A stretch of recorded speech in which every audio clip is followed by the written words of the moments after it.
हाल ही में विश्व पर्यावरण दिवस 2025 कब मनाया गया है? Option A 7 October, option B 6 October, option C 5 October, option D 4 अक्टूबर।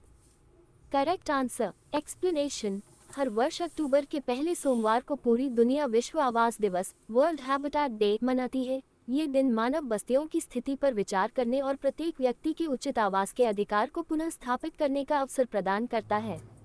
वर्ष 2025 में ये दिवस 6 अक्टूबर को मनाया जा रहा है, जिसका विषय है अर्बन क्राइसिस रिस्पॉन्स, शहरी संकट प्रतिक्रिया।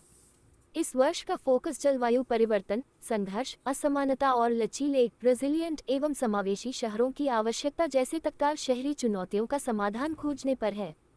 ये दिवस अर्बन अक्टूबर, शहरी अक्टूबर नामक एक महीने की वैश्विक मुहिम की शुरुआत भी करता है, जो 31 अक्टूबर को विश्व नगर दिवस वर्ल्ड सिटीज डे के साथ समाप्त होती है। हाल ही में भारतीय खिलाड़ियों ने विश्व पैरा एथलेटिक्स चैंपियनशिप 2025 में कितने पदक जीते हैं? Option A 12, option B 16, option C 20, option D 22। Correct answer explanation. विश्व पैरा एथलेटिक्स चैंपियनशिप 2025 का 12वां संस्करण नई दिल्ली में संपन्न हुआ, जिसमें भारत ने 6 स्वर्ण, 9 रजत और 7 कांस्य पदक सहित 22 पदक हासिल किए। मेजबान भारत विश्व पैरा एथलेटिक्स चैंपियनशिप 2025 में 10वें स्थान पर रहा, जो चैंपियनशिप के इतिहास में उसका सर्वश्रेष्ठ प्रदर्शन है। ये प्रतियोगिता 27 सितंबर से 5 अक्टूबर तक आयोजित हुई और इसमें 104 देशों के एथलीटों ने भाग लिया। 54 पुरुषों और 19 महिलाओं सहित 73 सदस्यीय भारतीय दल ने मेजबान देश का प्रतिनिधित्व किया। शैलेश कुमार ने पुरुषों की ऊंची कूदती 63 वर्ग में नया एशियाई रिकॉर्ड बनाते हुए भारत के लिए पहला स्वर्ण पदक जीता। 2 बार के पैरालंपिक भाला फेंक चैंपियन सुमित अंतिल ने अपना तीसरा विश्व चैंपियनशिप स्वर्ण पदक जीता, जो किसी भारतीय पैरा एथलीट द्वारा जीता गया सर्वाधिक स्वर्ण पदक है। प्रतियोगिता के दौरान भारत ने 3 चैंपियनशिप रिकॉर्ड, 7 एशियाई रिकॉर्ड बनाए और 30 से अधिक व्यक्तिगत सर्वश्रेष्ठ प्रदर्शन किए। 104 देशों के 2000 से अधिक एथलीटों ने 186 पदक स्पर्धाओं में भाग लिया, जिसमें 101 पुरुष, 84 महिला और 1 मिश्रित में जीत हासिल किए। इस परिणाम के साथ विश्व पैरा एथलेटिक्स चैंपियनशिप में भारत के कुल पदकों की संख्या 67, 19 स्वर्ण, 24 रजत और 24 कांस्य हो गई। हाल ही में ब्रो ने कहाँ विश्व की सबसे ऊंची मोटर योग्य सड़क का निर्माण किया है? Option A Ladakh, option B Himachal Pradesh, option C Jammu और Kashmir, option D Sikkim. Correct answer explanation. Bharat ने एक और असाधारण इंजीनियरिंग उपलब्धि हासिल की है। सीमा सड़क संगठन ब्रो ने लद्दाख में समुद्र तल से 19,400 फीट की ऊंचाई पर विश्व की सबसे ऊंची मोटर योग्य सड़क का निर्माण किया है, जिससे उसने अपना ही पिछला रिकॉर्ड तोड़ दिया। ये सड़क प्रोजेक्ट हिमांक के तहत मिगला दर्रे मिगला पास से होकर गुजरती है, जो 2021 में बने 19,024 फीट के पिछले रिकॉर्ड को पार करती है। यह नई सड़क लिकारू मिगला फुकचे मार्ग का हिस्सा है, जो सैन्य दृष्टि से रणनीतिक और पर्यटन की दृष्टि से आकर्षक दोनों है। ब्रिगेडियर विशाल श्रीवास्तव के नेतृत्व में ये कार्य संपन्न हुआ। उन्होंने स्थल पर राष्ट्रीय ध्वज और ब्रो का झंडा फहराकर इस ऐतिहासिक उपलब्धि को राष्ट्र को समर्पित किया। हाल ही में किस पूर्वोत्तर राज्य की पहली व्यावसायिक कोयला खान का शुभारंभ किया गया है? Option A Assam, option B Sikkim, option C Arunachal Pradesh, option D Manipur. Correct answer explanation. केंद्रीय कोयला एवं खान मंत्री जी किशन रेड्डी 6 अक्टूबर 2025 को अरुणाचल प्रदेश में पहली वाणिज्यिक कोयला खदान नामचिक नामफुक कोयला ब्लॉक का भूमि पूजन किया।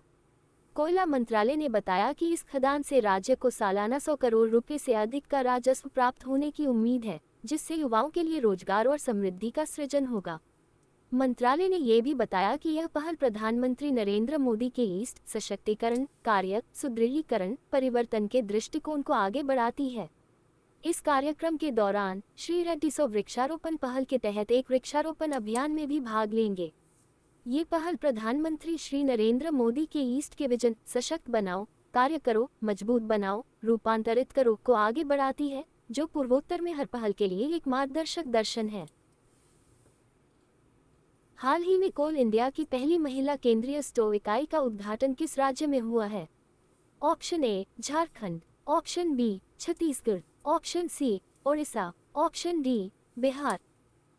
Correct answer explanation. भारत में महिला नेतृत्व विकास वुमेन लेड डेवलपमेंट को बढ़ावा देने की दिशा में एक महत्वपूर्ण कदम उठाते हुए south eastern coalfields limited SECL, जो कोल इंडिया लिमिटेड CIL की सहायक कंपनी है, ने 5 अक्टूबर 2025 को छत्तीसगढ़ के कोरबा स्थित सेंट्रल वर्कशॉप में कंपनी का पहला पूर्णतः महिलाओं द्वारा संचालित सेंट्रल स्टोव यूनिट उद्घाटित किया। ये पहल भारत सरकार के नारी शक्ति से राष्ट्र शक्ति के विजन और स्पेशल कैंपेन 5.0 के उद्देश्यों के अनुरूप है, जो समावेशिता, नवाचार और सुशासन को बढ़ावा देने के लिए देश भर में विभिन्न मंत्रालयों और सार्वजनिक उपक्रमों PSUs में चलाया जा रहा है। निम्नलिखित में से किस देश में 68वां राष्ट्रमंडल संसदीय सम्मेलन आयोजित किया जाएगा? Option A Bharat, option B Brazil, option C Australia, option D Barbados. Correct answer explanation. 68वां राष्ट्रमंडल संसदीय सम्मेलन 5 से 12 अक्टूबर 2025 तक ब्रिजटाउन, बारबाडोस में आयोजित किया जाएगा। भारत का एक उच्च स्तरीय संसदीय प्रतिनिधिमंडल, जिसकी अगुवाई लोकसभा अध्यक्ष श्री ओम बिरला कर रहे हैं। वर्ष 2025 के सम्मेलन की थीम है the Commonwealth a global partner, राष्ट्रमंडल एक वैश्विक भागीदार। हाल ही में किस देश के प्रधानमंत्री सेबेस्टियन लेकोनु ने पद से इस्तीफा दे दिया है? Option A France, option B Ireland, option C Japan, option D Indonesia. Correct answer explanation. France के प्रधानमंत्री सेबेस्टियन लेकोनु ने सिर्फ 27 दिन बाद ही अपने पद से इस्तीफा दे दिया। वह राष्ट्रपति मैक्रों के कार्यकाल के दौरान 7वें PM नियुक्त हुए थे।